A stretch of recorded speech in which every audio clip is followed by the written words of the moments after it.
मेरा नाम नीला है। मैं मेरे रवि पति के साथ एक बड़े शहर में रहती हूँ।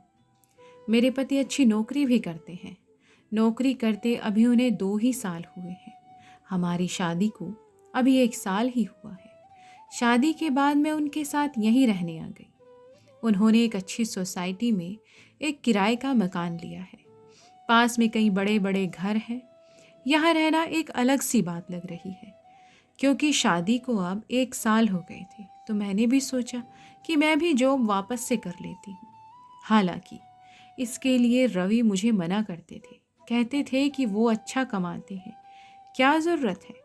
लेकिन फिर भी मैंने जॉब ज्वाइन कर लिया। जॉब के साथ साथ घर का काम करने में थोड़ी परेशानी भी हो रही थी। इसीलिए मैंने सोचा कि घर में काम करने के लिए मैं एक नौकरानी रख लेती हूँ। लेकिन बड़े शहरों में अच्छा काम करने वाली मिलती ही कहाँ है। ज़्यादा मुश्किल होता है ऐसी लड़की या ऐसी काम वाली को ढूंढना। इतनी जल्दी किसी पर विश्वास भी नहीं किया जा सकता था। हमारी सोसाइटी में कई घरों में काम करने वाली आती थी। सोसाइटी में मैंने तलाश की। आसपास के घर में काम करने वाली से मैंने बात की, लेकिन कोई भी अब और ज़्यादा काम लेना नहीं चाहती थी। इसीलिए सभी ने मुझे मना कर दिया। मैंने ये बात रवि को बताई और उन्हें ही कोई काम वाली ढूंढने को कहा। रवि ने कहा कि वो कुछ करते हैं। कुछ दिन के बाद उन्होंने घर पर एक काम करने वाली को रख लिया। रवि उन्हें पहले से जानते थे। शादी के पहले रवि वहाँ से अपने लिए खाना मंगवाते थे। उनका नाम राखी था। वो 48 साल की होंगी। मुझे तो जैसे कि सुकून मिल गया हो। अब मैं अपनी जॉब आराम से कर सकती थी। सुबह और शाम का खाना बनाने का कोई झंझट ही नहीं था। घर में कोई काम करने वाला जो आ गया था, वो बड़ा अच्छा खाना बनाती थी। रवि तो पहले भी उनका बना खाना खाते थे, तो उन्हें तो पता था, इसलिए वो उन्हें ही लेकर आए थे। मेरे पति सुबह जल्दी जॉब पर जाते थे। मैं उनके बाद जाती थी और उनके पहले ही आ जाती थी। मेरे आने तक राखी काम करने आ जाती थी। इसीलिए घर की चाबी उसके पास भी रहती थी। शाम को आते ही समय में कुछ समय सोसाइटी की महिलाओं से बात किया करती थी मैं। लगभग सभी को अब मैं जानती थी। शाम को सोसाइटी की सारी महिलाएं घूमने बाहर निकला करती थी। ऐसे ही एक दिन जब मैं उन सब से बात कर रही थी, तब एक खबर मुझे पता चली। हमारे 5 घर छोड़कर ही एक परिवार रहता था। बड़ा रईस था। उनका वो खुद का घर था। दोस्तों, अगर आपको ये कहानी पसंद आए तो प्लीज़ चैनल को सब्सक्राइब जरूर करें। पढ़ते हैं आगे की कहानी। उनका वो खुद का घर था। उस घर में काम करने वाली एक लड़की करीब 19 साल की सुबह से घर पर नहीं थी। वो लड़की उनके घर का काम करने के साथ वहाँ रहती भी थी। वो आंटी बता रही थी कि वो सुबह जब जल्दी उठी तब वो लड़की घर पर नहीं थी। फ़ोन किया तो उसका फ़ोन भी स्विच ऑफ था। सोसाइटी में किसी ने उसे जाते भी नहीं देखा। वो आंटी कहने लगी कि घर देखना होगा, क्या पता कुछ लेकर तो नहीं गई। लड़की तो अच्छी थी, लेकिन आजकल कब कोई बदल जाए इसका पता ही नहीं चलता। उस लड़की को मैं भी मिली थी। अच्छी लड़की है, बात तो अच्छे से करती थी। इतना ज़्यादा मैं उसे नहीं जानती। शाम की सारी बातें और घूमने के बाद मैं घर आ गई। रवि मेरे आने के कुछ घंटों बाद आते थे, लेकिन आज मैंने उनकी गाड़ी घर के बाहर देखी।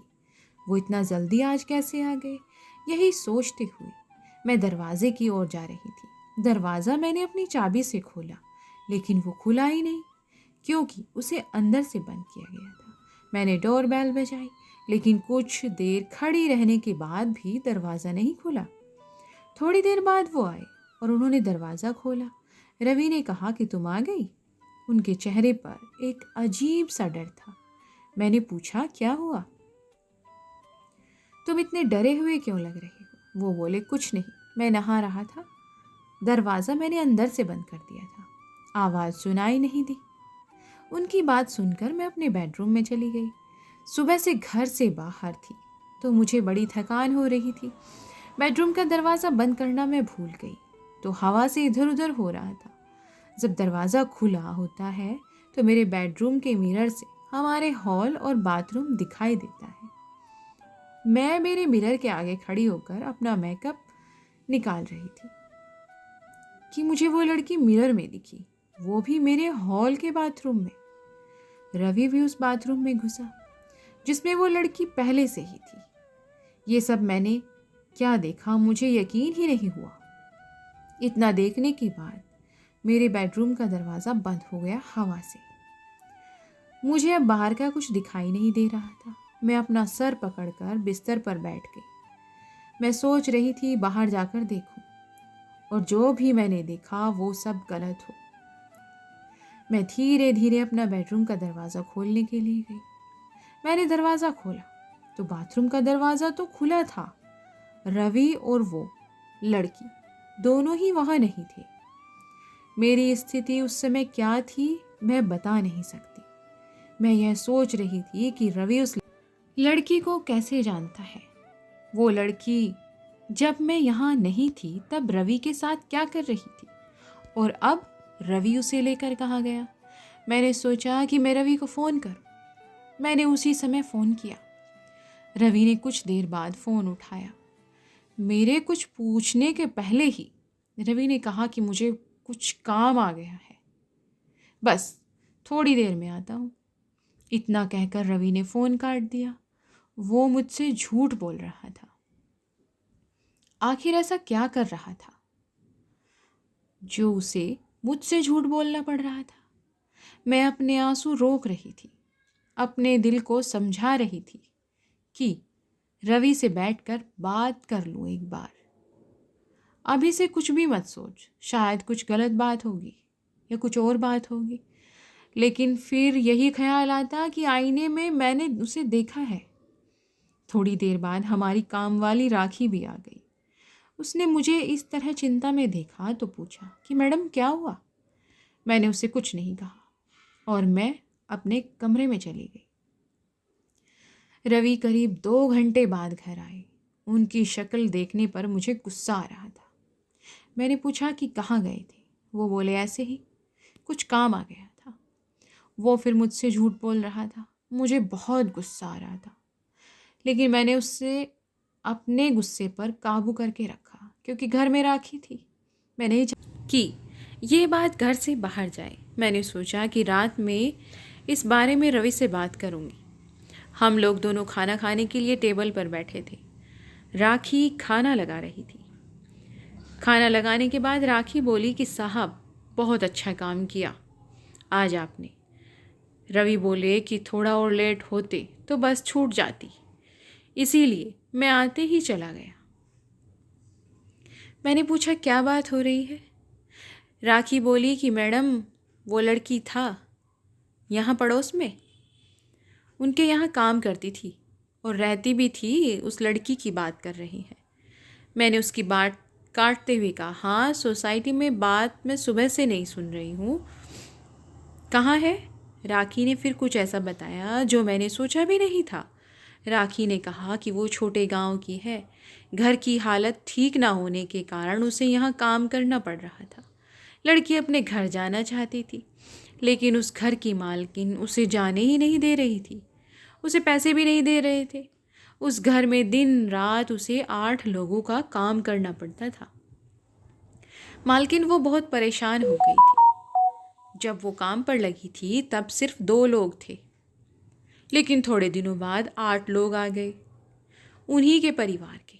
उसने काम छोड़ने और जाने को कहा तो उन्होंने उसे कहा कि हम अब तुम नहीं जा सकती जब तक हमें कोई और दूसरी काम वाली नहीं मिलती। उनके पैसे भी नहीं दिए। काम करने वाली मिलना मुश्किल है, इतनी जल्दी थोड़े ही ना मिल जाती, वो भी इतने बड़े परिवार के लिए। वो कैसे भी यहाँ से निकलना चाहती थी। उस घर की मालकिन उस पर नज़र रखती थी। उसकी हालत के बारे में मुझे पता चला तो फिर मैंने उस दिन सुबह आपके यहाँ जाने के बाद आप लोग गए, तभी वो यही थी, बहुत रो रही थी। मैंने साहब को फिर सारी बात बताई। अभी आपसे ज़्यादा से मैं साहब को जानती हूँ, इसीलिए मैंने आपको नहीं, उन्हें बताया, उसकी मदद करने को कहा। इसीलिए साहब उसे उसकी घर की बस में बैठाकर अभी आए हैं। रवि ने कहा कि इसीलिए मैं ऑफिस से जल्दी आया। जब मैं आया तो वो बाथरूम में छिपी थी, डरी हुई थी। मैं उससे बात ही कर रहा था कि तुम आ गई और वो बाथरूम में छिप गई, क्योंकि वो बहुत ज़्यादा डरी हुई थी कि कहीं उस घर की मालकिन ही तो नहीं आ गई। इतना सब जल्दी में हो गया कि तुम्हें बताने का समय ही नहीं मिला और मैं उसे लेकर बस अड्डे पर चला गया। तुम्हारा फ़ोन आया तो मैंने सोचा कि घर जाकर आराम से तुम्हें सब बातें बताऊंगा। लड़की सीधी थी, वो खुश थी कि अपने घर जा रही है। राखी और रवि की बात सुन मुझे यकीन ही नहीं हुआ। राखी ने कहा कि बाहर छोटे शहर से काम करने वाले लोग जो आते हैं वो भी इंसान ही होते हैं। यह बड़े लोग कब समझेंगे इन बातों को। अपने स्वार्थ के लिए उसे रख रखा था। उसकी बात सोचने लायक थी। इसी के साथ ही मेरे दिल में एक तसल्ली भरी सांस भी ली। मैंने मेरे पति को कितना गलत समझा। उसने एक सीधी लड़की की मदद की। मैंने राखी को कहा कि अगर अब कहीं भी तुम्हें ऐसा कोई और दिखाई दे तो तुम मुझे भी बेफिक्र होकर कह सकती हो।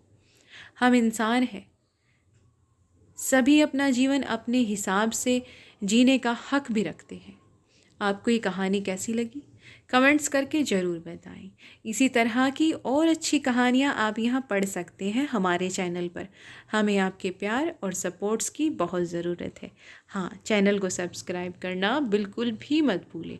मिलते हैं ऐसी एक फैमिली और कहानी के साथ। तब तक के लिए धन्यवाद।